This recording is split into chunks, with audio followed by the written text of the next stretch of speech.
April 29th, 1945, a Sunday morning. The sky was gray.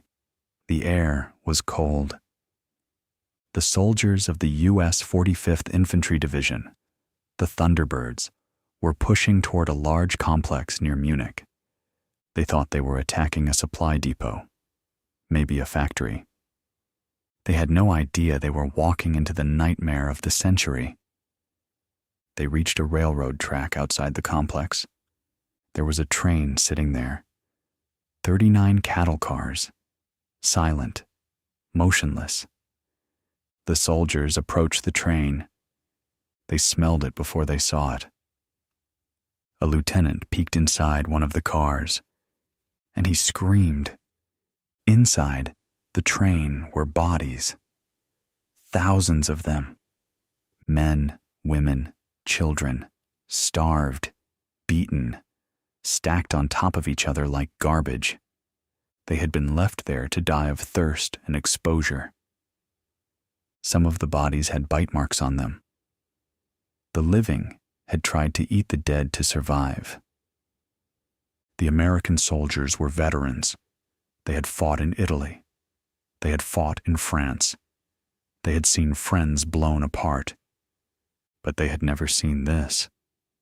One soldier, a tough 19-year-old from Oklahoma, sat down in the snow and started crying uncontrollably.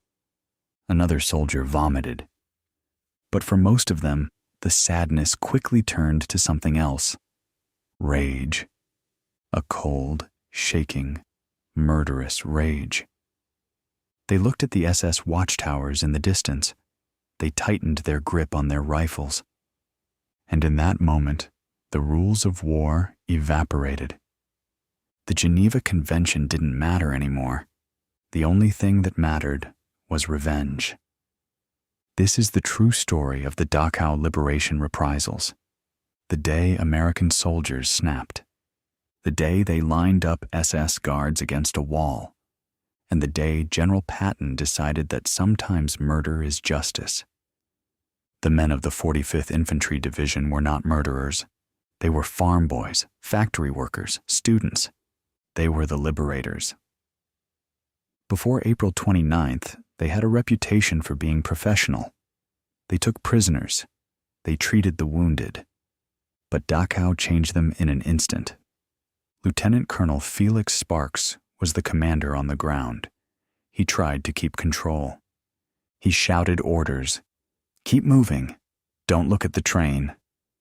But you couldn't not look. There were 2,300 bodies on that train. The soldiers walked past them. They saw the eyes of the dead staring at them. They saw the skeletons. Private John Lee later said, "We were mad. We were so mad we wanted to kill every German in the world." They reached the main gate of the camp. The SS guards were still there. The commandant, Martin Weiss, had fled, but he left behind a young lieutenant named Heinrich Wicker and about 500 SS men. Wicker knew the war was over. He wanted to surrender. He put on his best uniform. He polished his boots. He walked out with a white flag. He expected to be treated like an officer. He expected a salute. He expected respect. He walked up to the Americans and said, "I surrender this camp to the United States Army."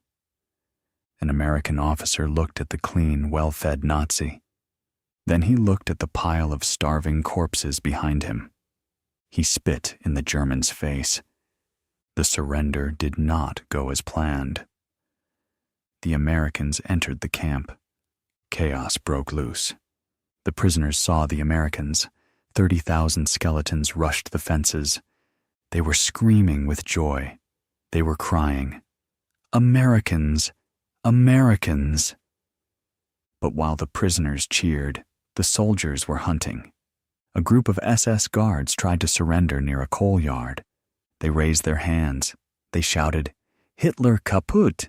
Hitler is finished!" They thought this magic phrase would save them. It didn't. An American lieutenant, we believe it was Lieutenant Jack Bushyhead, a Native American officer, was watching them. He was shaking. He had just seen the crematorium. He had seen the ovens still full of human ash. He looked at the SS guards standing there, healthy, arrogant. He looked at his men. He didn't give a verbal order. He just gestured with his Thompson submachine gun. Line them up. The Germans were confused. They lined up against a brick wall. About 50 of them. They started to panic. 9-9! Geneva Convention! One shouted. An American machine gunner nicknamed Bird Eye set up his .30 caliber machine gun on a tripod, the sound of heavy metal clicking into place. He looked at the lieutenant. The lieutenant nodded. Massive, sustained machine gun fire, screaming. It lasted about 10 seconds. When the smoke cleared, the SS guards were on the ground. Most were dead. Some were twitching. The snow was black with coal dust and red with blood. Lieutenant Colonel Sparks heard the shooting. He came running. He saw his men firing into the pile of bodies. He pulled out his pistol and fired into the air. "Stop it!" he screamed. "Stop it! What the hell are you doing?" The gunner looked at him.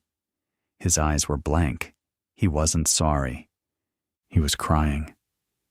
"Colonel," he said, "they deserved it." That wasn't the only incident. It was happening everywhere. At Tower B, SS guards tried to surrender. They climbed down the ladder with their hands up. The American soldiers didn't wait. They shot them off the ladder. The bodies fell into the moat. The Americans walked up to the edge of the moat and emptied their magazines into the water. Just to be sure. 1G, I later wrote home. It wasn't war. It was an execution. And I didn't feel a thing. After what I saw in those boxcars, they weren't human to me anymore. But the Americans weren't the only ones killing. The prisoners wanted their turn. Somehow, the prisoners got out of the barracks. They were weak. They could barely walk. But they had adrenaline. They found an SS guard hiding in a watchtower. They dragged him down. They didn't have guns. They had shovels. They had sticks. They had their bare hands. The American soldiers stood by and watched. They smoked cigarettes. An officer asked, "Should we stop them?" A sergeant replied, "No, let them finish." The prisoners beat the guard to death. They tore him apart. It was primal. It was savage. It was justice. In another part of the camp, the prisoners found a German capo, a prisoner who worked for the Nazis and beat other prisoners. They drowned him in a latrine. For 1 hour, Dachau was a lawless zone. The victims became the judges, the juries, and the executioners, and the U.S. Army simply looked the other way.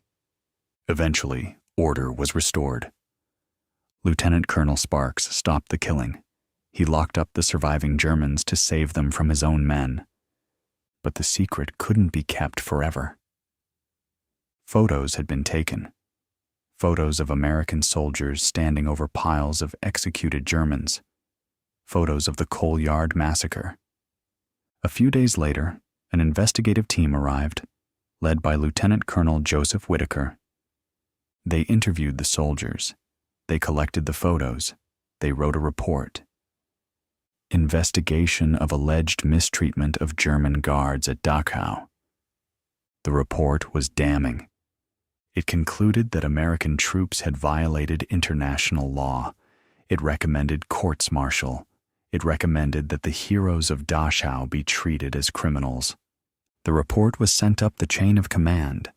It landed on the desk of General George S. Patton. Patton read the report. He looked at the photos of the dead SS guards. He looked at the photos of the death train. Patton was a strict disciplinarian. He usually punished soldiers for having unpolished boots. But this This was different. Patton knew what his men had seen. He knew that the SS were monsters. He called the SS the slime of the earth. He summoned the investigating officer. He held up the report. "What is this garbage?" The officer said, "Sir, it is evidence of war crimes." Patton threw the report on his desk. "War crimes? You walk into a place like that, you see 2,000 dead bodies on a train, and you expect my boys to follow the rule book?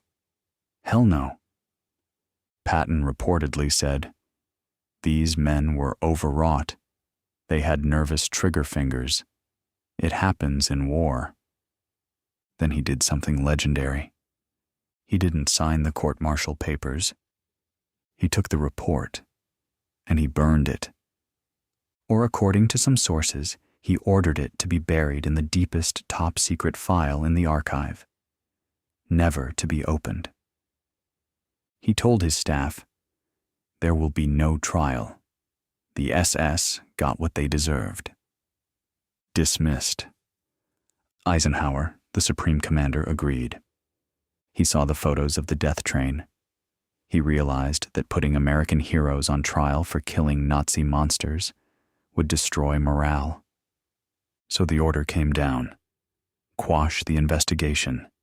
The charges were dropped. Lieutenant Jack Bushyhead, who ordered the shooting, went home to Oklahoma. He never spoke about it. He died in 1977, a silent hero with a dark secret. The Dachau reprisals remain a controversial topic today. Neo-Nazis use it to say, "Look, the Americans were bad too." But historians see it differently. It wasn't a planned genocide. It was a human reaction. It was the snap of the human mind when confronted with pure evil. When you see a child starved to death, when you see a room full of bodies, can you remain a professional soldier? Or do you become an avenger? The soldiers of the 45th Division made their choice. They chose vengeance, and General Patton chose to protect them. Today at Dachau, there is a memorial. It honors the 30,000 victims of the camp. But there is no memorial for the 50 SS guards who died against the wall. Their bodies were buried in unmarked graves, forgotten. History has judged them. They were the architects of hell. And on April 29th, 1945, they met the devil. As for the American soldiers, they carried the memory of the death train for the rest of their lives. They tried to forget the shooting, but they never regretted it. One veteran said years later, "I know killing prisoners is wrong, but that day, at that place, it felt like the only right thing to do." This is the hardest question in war. If you had seen the death train, would you have pulled the trigger? Be honest. Let me know in the comments. And if you believe these stories need to be told, hit that subscribe button. We have more coming about the moments when honor, rage, and justice collided. Thanks for watching.